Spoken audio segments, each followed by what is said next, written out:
नमस्कार मित्रांनो, ठरलं तर मग या मालिकेच्या आजच्या भागात आता सायली तर अर्जुनशी बोलत नसते. तर अर्जुन चैतन्यला म्हणतो, मी काय म्हणतो जाना सायली, वहिनीला विचारना काही प्रॉब्लेम आहे का. तर आता चैतन्य म्हणतो, मी काय तुझा पर्सनल कबूतर आहे का. पहाव तवे पायाला चिट्टी बांधायची आणि नेहमीच तुझे निरोप पोहोचवायचे नाही, मला जमणार नाही. तर अर्जुन म्हणतो, आता पायाला नाही, गळ्यात चिट्टी बांधली, ज्या मी सांगितलं ना मग तेवढं करायचं. चैतन्य म्हणतो, नाही करणार, तुला तिच्याशी बोलायचं आहे ना, मग तू जाऊन बोल. तर अर्जुन ज्यावेळी टिंग करतो त्यावेळी चैतन्याच्या लक्षात येतं की ही दोघेही एकमेकांशी बोलत नाहीयेत. चैतन्य म्हणतो, म्हणजे तुम्हा दोघांमध्ये नक्कीच काहीतरी झालंय हो ना. तर अर्जुन म्हणतो, जाना प्लीज. तर चैतन्य म्हणतो, मी काही यावेळी तुझ्या पोस्टमनच काम करणार नाही, मी इथे सर्वांसोबत गप्पा मारेनल. अर्जुन म्हणतो, प्लीज ही हेल्प उदार राहील असं समज. चैतन्य म्हणतो, नक्की. अर्जुन म्हणतो, हो नक्की. आता सायली इकडे सुमन काकूंच्या विचारात असते तर मागे येऊन चैतन्य उभा असतो. तर दुसरीकडे पाहायला मिळतं नागराज काका त्यांच्या माणसांना विचारतात की कसला आवाज आला. तर ते म्हणू लागतात, काही नाही हो, इथे खूप भंगार पडलेला आहे, त्यातीलच भंगार पडलं असेल आणि उंदर सुद्धा भरपूर झाली आहेत असतील, एखादं उंदीर वगैरे. नागराज काका म्हणतात, ते काही मला माहीत आणि उंदराच वगैरे सांगायचं नाही, स्वतः जाऊन तिथे बघायचं असं म्हणत ते आपल्या माणसांना तिथे नक्की काय आहे हे बघायला सांगतात. तर दुसरीकडे आता सायली सतत सुमन काकूंना फोन करण्याचा प्रयत्न करत असते, परंतु सुमन काकूंचा काही फोन लागत नसतो. सायली सुमन काकूंची वाटही पाहत असते, परंतु आता सायलीला काय करावं काहीच कळत नसतं. आणि त्याचवेळी चैतन्य मागे असतो, सायलीकडे पाहतो आणि म्हणतो, वहिनी काही प्रॉब्लेम आहे का. तर सायली काहीच बोलत नाही. तर त्यानंतर चैतन्य म्हणतो, सायली वहिनी नक्की काही प्रॉब्लेम नाही ना. तर आता सायली चैतन्याला म्हणते, हे तुम्ही विचारताय की तुम्हाला कोणी हे विचारायला पाठवलं आहे. आता मात्र चैतन्याला धक्काच बसतो. तर अर्जुन तिकडे मात्र शांतपणे हे ऐकत असतो. चैतन्याला काय बोलावं काहीच कळत नाही. सायली चैतन्याकडे पाहत असते, चैतन्य मात्र शांतच असतो. तर दुसरीकडे पाहायला मिळतं नागराज काका आपल्या माणसांना म्हणतात, ज्या कोण आहे ते बघा, मी आतल्याच नरड बंद करतो, तुम्ही इथे कोण आहे ते पाहायचं. आता नागराज काकाने सांगितल्याप्रमाणे त्यांची माणस नक्की कोण आहे हे पाहण्यासाठी त्या अडगळीच्या सामानाकडे येतात, परंतु सुमन काकू कशाबशा लपून राहतात आणि त्यांना त्या दिसतही नाहीत.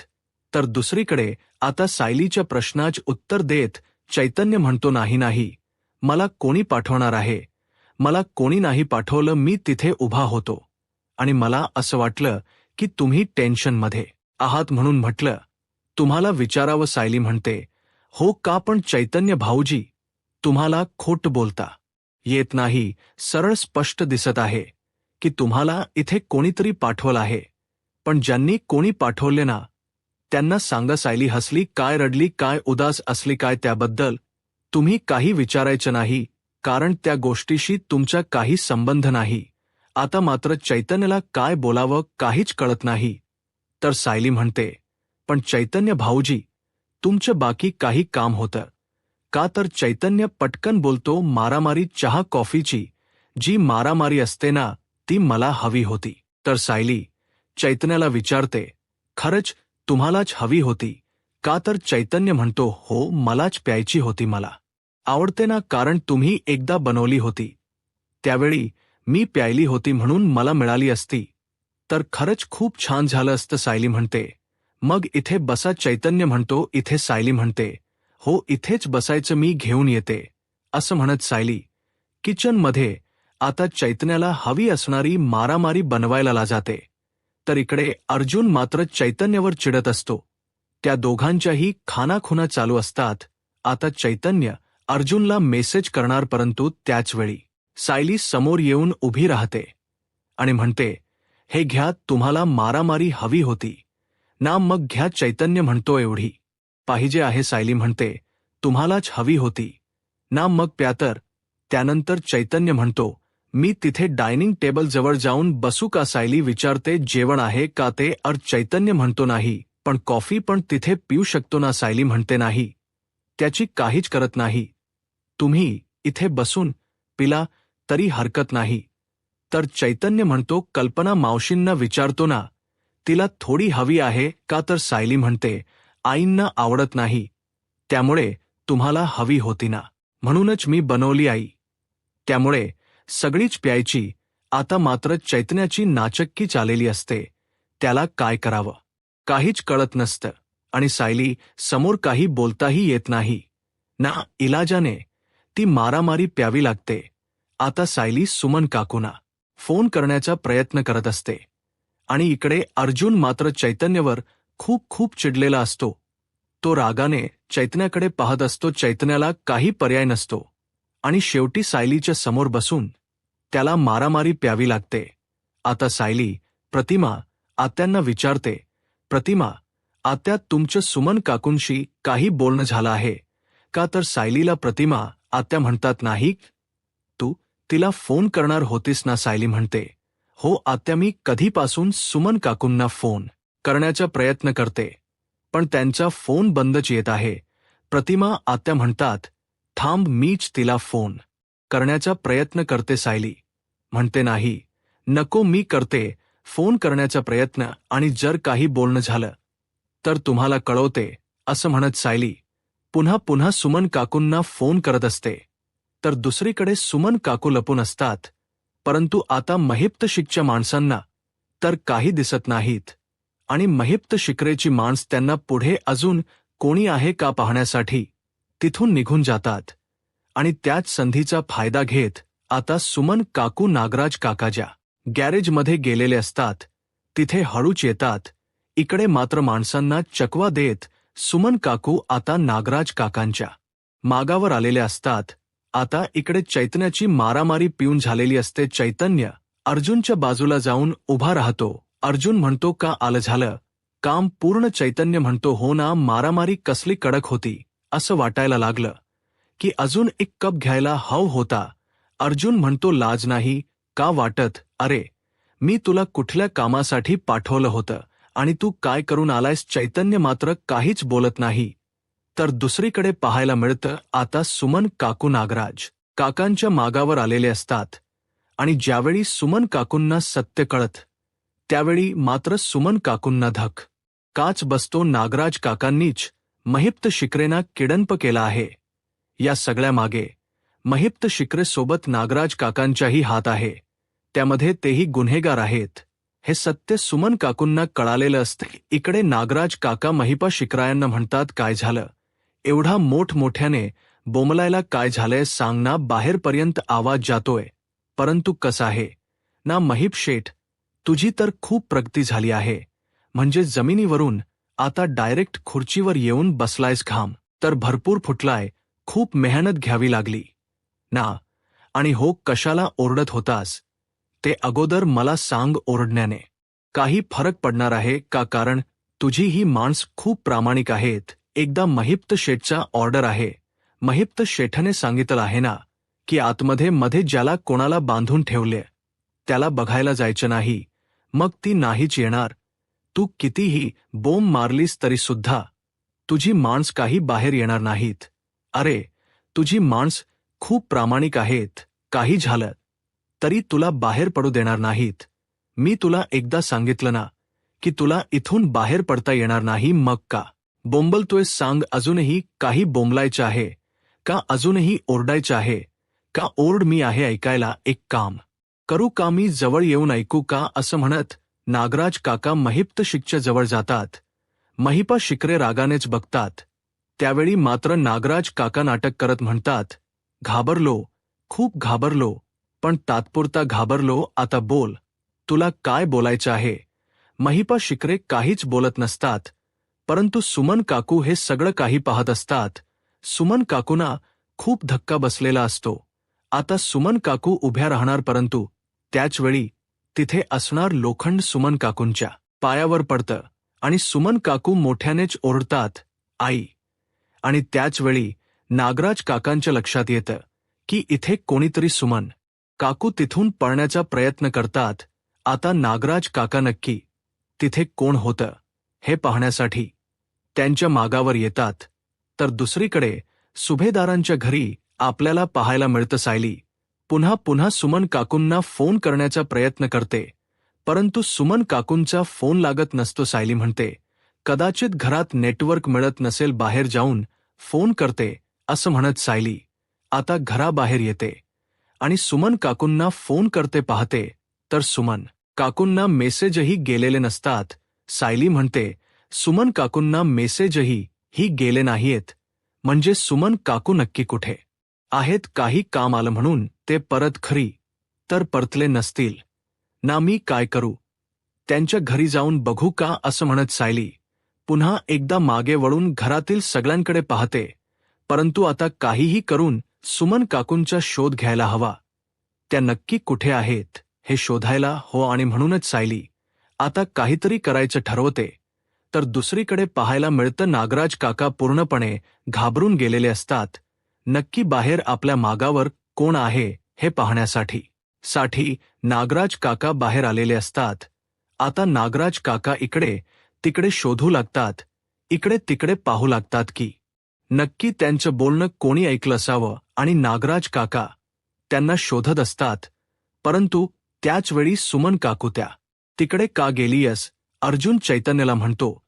तू तिला विचार तिकडे, तू एवढ्या रात्री का गेलीस? काय झाले नक्की? तर सायली म्हणते मी इकडे आले कारण मी मोघापासून सुमन काकूंना फोन करण्याचा प्रयत्न करते, पण सुमन काकूंचा फोन लागत नाही. मध्येच त्यांचं आणि माझं बोलणं झालं, पण ते अर्धवटच झालं.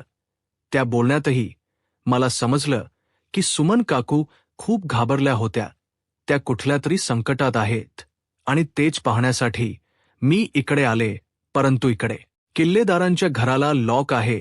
सुमन काकू घरी पोहोचल्याच नाहीयेत आणि तिकडेही पोहोचलं नाहीयेत. मग सुमन काकू नक्की कुठे आहेत? आणि तेच पाहण्यासाठी मी इकडे रविराज काकांच्या घरी आले. तर आता अर्जुन चैतन्याला म्हणतो चैतन्य तिला सांग तू तिथेच थांब, आम्ही येत आहोत. चैतन्य म्हणतो सायली वहिनी. तर सायली म्हणते मी ऐकलं आहे, मी इथेच थांबते, तुम्ही इथे या असं म्हणत आता सायली फोन ठेवते. अर्जुन आणि चैतन्य घाईघाईने रविराज सरांच्या घरी जायला निघालेले असतात. तर इकडे सायली अजूनही सुमन काकूंचा शोध घेत असते. तर दुसरीकडे पाहायला मिळतं आता साक्षी या सगळ्या विचारांमध्ये हरवून गेलेली असते. या सगळ्यामुळे साक्षीला त्रास होत असतो आणि या संधीचा फायदा घेत प्रिया साक्षीला म्हणते साक्षी तू एवढा विचार नको करूस आणि स्वतःला त्रासही करून घेऊ नकोस. मी आहे ना तुझ्यासोबत साक्षी, तुला काहीही होणार नाही. मी तुझ्यासोबत कायम आहे साक्षी. बघ ना, एवढं सगळं होऊ नये, आपली मैत्री अजूनही तशीच आहे, कारण मी तुझ्यासोबत कायम आहे. आणि हो, यापुढे त्या ब्लॅकमेलरने तुला जर त्रास दिला तर मला सांग, मी त्या ब्लॅकमेलरला नक्कीच पकडण्याचा प्रयत्न करेल. नक्कीच पोलीस त्याला पकडतील. तर साक्षी म्हणते नाही प्रिया, कोणीही पकडलं जात नाही. बाहेर गुन्हेगार गुन्हा करतात आणि राजरोजपणे फिरत असतात, परंतु कोणीही पकडलं जात नाही. पकडली गेली ती फक्त मीच. आणि त्याचवेळी साक्षीला आता सचिनचा मेसेज आलेला असतो. आता सचिनचा मेसेज आल्यानंतर साक्षीच्या चेहऱ्यावर स्माईल असते. सचिनने आय लव्ह यू टाकलेलं असतं आणि ते पाहून साक्षी खूप खुश होते आणि परत तिला रिप्लाय देत आय लव्ह यू टू असा मेसेज करते.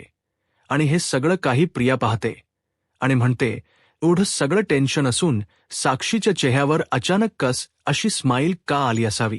नक्की कोणाचा मेसेज आला असावा तिला? आणि म्हणूनच प्रिया साक्षीला आवाज देते साक्षी मी निघते. परंतु साक्षी काही भानावर नसते. प्रिया मोठ्यानेच म्हणते साक्षी मी तुझ्याशी बोलते, मी येते असं म्हणत प्रिया निघत असते. तर साक्षी म्हणते बरं ठीक आहे, ये तू असं म्हणत आता ती प्रियाला जायला सांगते. परंतु प्रियाला सत्य काहीच सांगत नाही. आता इकडे साक्षी सचिन सोबत मेसेजवर बोलत असते. तर दुसरीकडे पाहायला मिळतं सुमन काकू स्वतःला वाचवण्यासाठी, सोडवण्यासाठी मोठमोठ्याने ओरडत असतात, अहो प्लीज मला इथून सोडवा प्लीज, मला इथून जायला द्या. परंतु नागराज काकाने सुमन काकूंना डांबून ठेवलेलं असतं. आता नागराज काका एक खूर शी घेऊन येतात आणि सुमन काकूंना बांधून ठेवत असतात. सुमन काकू म्हणतात, प्लीज मी तुमच्या पाया पडते, प्लीज मला इथून जाऊ द्या. हो तुम्ही काय करताय, तुम्हाला तरी कळतं का? नागराज काका काही ऐकून न घेता सुमन काकूंना बांधून ठेवत असतात. तर इकडे महिपाशीकडे हस्तच म्हणतात, काय मग सुमन वहिनी, तुमचेही इथे या माझ्या गॅरेजमध्ये स्वागत आहे काय? मग नाग्या, तुझी बायको ही सांभाळता आली नाही का? अरे बघ ना, तुझी ही बायको तुझ्या मागावर इथपर्यंत पोहोचली. आता महिप्त शिकरे नागराज काकांना खूप काही बोलत असतात, परंतु नागराज काका आता महिप्त शिकरेच्या तोंडात रुमाल कोंबतात. आता मात्र महिप शिकरेंना काहीच बोलता येत नाही. तर त्यानंतर सुमन काकू म्हणतात, अहो तुम्हाला कळते का तुम्ही काय करताय? तुम्ही तुमच्या बायकोला बांधून ठेवताय. हो तुम्हाला लाज नाही का वाटत? हे सर्व काही करत असताना प्लीज मला सोडा. परंतु नागराज काका सुमन काकूंना सोडत नाहीत आणि त्यांच्या तोंडात रुमाल ठेवतात आणि म्हणतात, आता तोंड बंद ठेवायचं आणि तुला बघायचं होतं ना माझं आणि महिप शिकरेचं नक्की काय नातं आहे, मी आणि महिप्त शिखरे नक्की काय बोलतो बघायचं होतं ना. मग आता 24 तास माझ्यावर नजर ठेवून इथेच राहायचं असं म्हणत नागराज काका तिथून निघून जातात आणि म्हणतात, बोला आता दोघेही गप्पा मारत बसा. आता महिपा शिखरे सुमन काकूशी बोलण्याचा प्रयत्न करत असतात, तोंडात रुमालनही ते बोलत असतात, परंतु सुमन काकू मात्र खूप रडत असतात. नागराज काकांच्या या वागण्यामुळे सुमन काकूंना खूप त्रास होत असतो, त्यांना खूप राग येत असतो. परंतु सुमन काकूंचे हात बांधलेले असतात, त्यांना काहीच करता येत नसतं. स्वतःला सोडवण्याचा प्रयत्न करत असतात, परंतु काही केल्यास सुमन काकून स्वतःची सुटका करून घेणं कठीण झालेलं असतं. तर दुसरीकडे पाहायला मिळतं, किल्लेदारांच्या घरी आता अर्जुन आणि चैतन्य पोहोचलेले असतात. आता सायलीच्या अशा वागण्याचा अर्जुनला खूप राग आलेला असतो.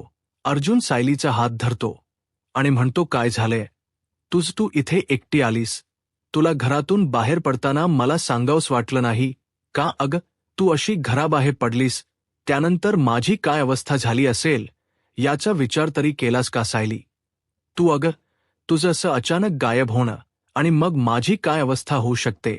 अगं प्लीज अशी गायब होऊ नकोस, कारण मला काय त्रास होतोय हे तुला कळत नाहीये का? मी तुला फोन करण्याचा प्रयत्न करतोय तर तू माझे फोन उचलत नाहीयेस. नशिबाने तू चैतन्याचा तरी फोन उचललास, परंतु प्लीज सायली असं काही करू नकोस, कारण तुला जर काही झालं तर मी मात्र, असं म्हणत अर्जुन सायलीला जवळ घेतो आणि म्हणतो, तू काहीही कर, माझा राग आला तर माझ्याशी बोलू नकोस, माझ्याशी हो तेवढं भांड, परंतु असं न सांगता कुठेही जाऊ नकोस, कारण तू जर अशी मला सोडून निघून गेलीस तर मी नाही जिवंत राहू शकत सायली. अर्जुन म्हणते, सॉरी माझं चुकलं. परंतु घरात सर्व अजन आनंदात होते, सर्वजण गप्पा मारत होते, म्हणून म्हटलं की कोणाला काही न सांगता निघावं. अर्जुन म्हणतो, मग मला सांगायचं होतं ना, आपण दोघं इथपर्यंत आलो असतो. तर त्याचवेळी आता चैतन्य त्यांना भानावर आणतो आणि म्हणतो, सायली वहिनी, माझी एक रिक्वेस्ट आहे, प्लीज तू असं कधीही कोणाला न सांगता कुठेही जाऊ नकोस, कारण तू जर अशी निघून गेलीस ना की तुझं हे बाळ पॅनिक होतं आणि त्याला सावरणं मला खरंच खूप कठीण होतं वहिनी. अहो मी वकील आहे, आया नाही. तर त्यानंतर अर्जुन म्हणतो, काय झालं, सुमन काकूशी बोलणं झालं का? तर सायली म्हणते, मी सुमन काकूशी बोलले, त्यावेळी त्या रिक्षात होत्या, पण सुमन काकू इथेही नाहीयेत आणि आपल्याही घरी पोहोचल्या नाहीत.